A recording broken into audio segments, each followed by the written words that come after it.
Hello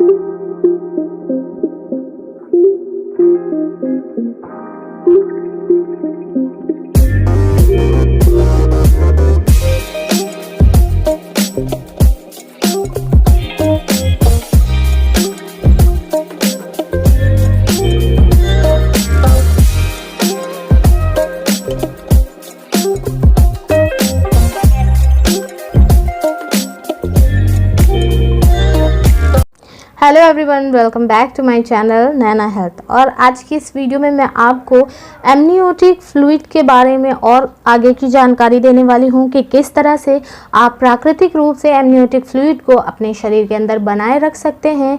कौन कौन से ऐसे तरीके हैं, कौन कौन सी ऐसी जांचें हैं जिनको कराने के बाद आप ये जान सकते हैं कि एमनियोटिक द्रव आपके शरीर में कम हो रहा है और एमनियोटिक फ्लूइड की कमी से आपके होने वाले शिशु पर का क्या प्रभाव पड़ता है। तो इन सभी बातों के बारे में मैं आपको विस्तार में इस वीडियो में बताने वाली हूँ, तो वीडियो में बने रहिएगा अंत तक। अवस्था के दौरान एमनियोटिक द्रव होना बहुत ज़्यादा ज़रूरी है। इसके कम होने से कई तरह के प्रॉब्लम्स हो सकती हैं। यही कारण है कि इसके लक्षण दिखाई देने पर कुछ जांचें कराई जाती हैं। ओलिगोहाइड्रोमनियोसिस के लिए डॉक्टर आपसे कुछ जांचें कराने के लिए बोल सकते हैं, जो कि इस तरह से हैं। फर्स्ट है अल्ट्रासाउंड। इस स्कैन में शिशु के मूत्राशय और किडनी की जांच की जाती है। इसके अलावा डॉक्टर डॉपलर अल्ट्रासाउंड भी करा सकते हैं, क्योंकि ये असामान्य प्लेसेंटा को पहचानने में मदद करता है। सेकेंड है एमनियोटिक फ्लूइड इंडेक्स, जिसे AFI टेस्ट भी कहा जाता है। AFI टेस्ट में एमनियोटिक द्रव की मात्रा मापी जाती है। इस टेस्ट को कराने के लिए अल्ट्रासोनोग्राफी की जाती है, जो प्रेगनेंसी में एमनियोटिक फ्लूइड मापने का सुरक्षित तरीका है। इस टेस्ट के दौरान गर्भवती को पीठ के बल लेटना होता है और डॉक्टर्स के पेट पर अल्ट्रासाउंड ट्रांसड्यूसर से जांच करते हैं। ये जांच करना आसान नहीं होता है, इसलिए कोशिश करें कि एक एक्सपीरियंस अनुभवी डॉक्टर से ही ये जांच करवाएं। अगर जांच के दौरान पेट पर ज़्यादा दबाव पड़ता है तो ये जांच ठीक से नहीं हो पाती है और द्रव का स्तर ठीक से पता नहीं चल पाता है। थर्ड है स्टेरॉइल स्पेक्यूलम जांच। जैसा कि हमने आपको बताया, एमनियोटिक सैक फटने के कारण भी द्रव निकल सकता है। ऐसे में डॉक्टर स्टेरॉइल स्पेक्यूलम जांच कर सकते हैं। फोर्थ है मैक्सिमम वर्टिकल पॉकेट्स। इस टेस्ट में अल्ट्रासाउंड की मदद से गर्भाशय की गहराई तक एमनियोटिक द्रव के स्तर की जांच की जाती है। फिफ्थ है ब्लड टेस्ट। एमनियोटिक द्रव की जांच के लिए ब्लड टेस्ट का भी सहारा लिया जा सकता है। इसमें मैटरनल सीरम स्क्रीनिंग की जाती है, जिसमें कम एमनियोटिक द्रव के स्तर का पता लगाया जाता है। इस टेस्ट से ये भी जाना जाता है कि कहीं शिशु को किडनी या किसी और जन्मजात दोष की विकृति तो नहीं है।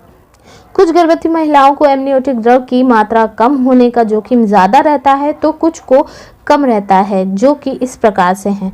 जिन्हें गर्भावस्था के दौरान हाई BP की समस्या होती है, उन्हें एमनियोटिक द्रव कम होने का जोखिम ज़्यादा रहता है।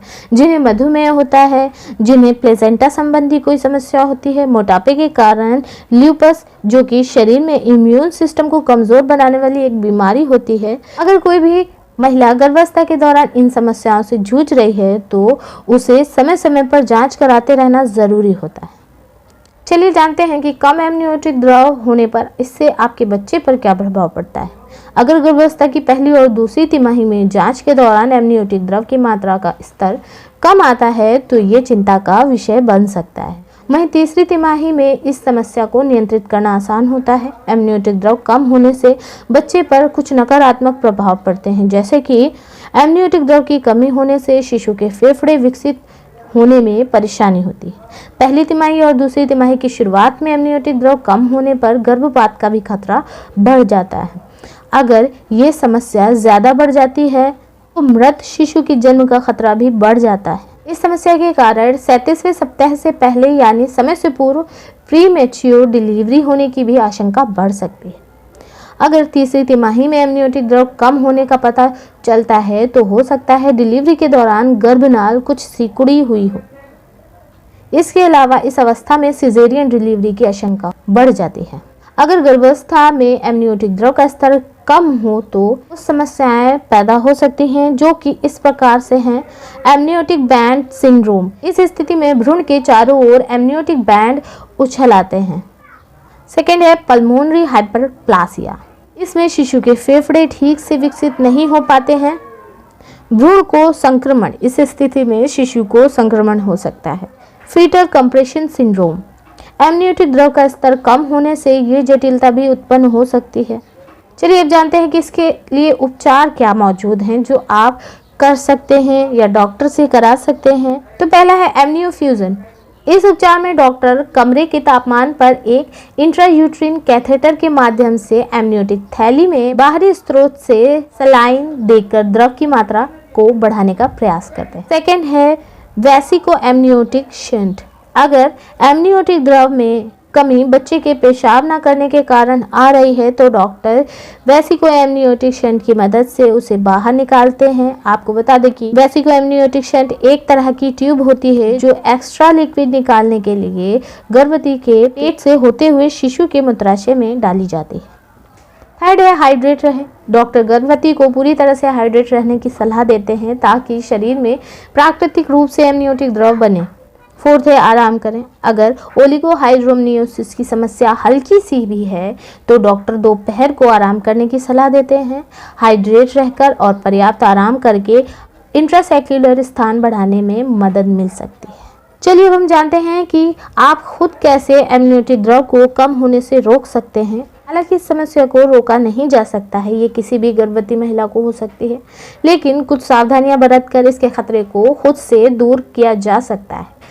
इस समस्या से बचने के लिए ज़रूरी है कि आपका खान पान सही हो, हमेशा पौष्टिक खाना खाएं और डॉक्टर के कहे अनुसार ही अपने काम करें।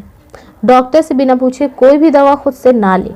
रोज़ाना योग करें। आप गर्भावस्था के लिए स्पेशल योग क्लासेस भी जा सकती हैं। सैर पर जाना भी आपके लिए फ़ायदेमंद होगा। अगर आप धूम्रपान करते हैं तो इस समय बिल्कुल भी ना करें, इससे आपके और आपके शिशु दोनों के फेफड़ों पर बुरा असर पड़ता है। डॉक्टर के कहे अनुसार अपनी सभी जांचें कराइए ताकि अगर कोई समस्या शुरू हो रही हो तो उसका निदान शुरुआत में ही हो जाए और उचित इलाज मिल जाए। गर्भावस्था के दौरान एमनियोटिक द्रव शिशु का सुरक्षा कवच होता है, इसलिए इसके स्तर का ध्यान रखना जरूरी है। कुछ सावधानियों को बरतते हुए इस समस्या से बचा जा सकता है। वहीं अगर कोई गर्भवती इस समस्या से ग्रस्त है तो उसे उचित इलाज करवाना जरूरी होता है।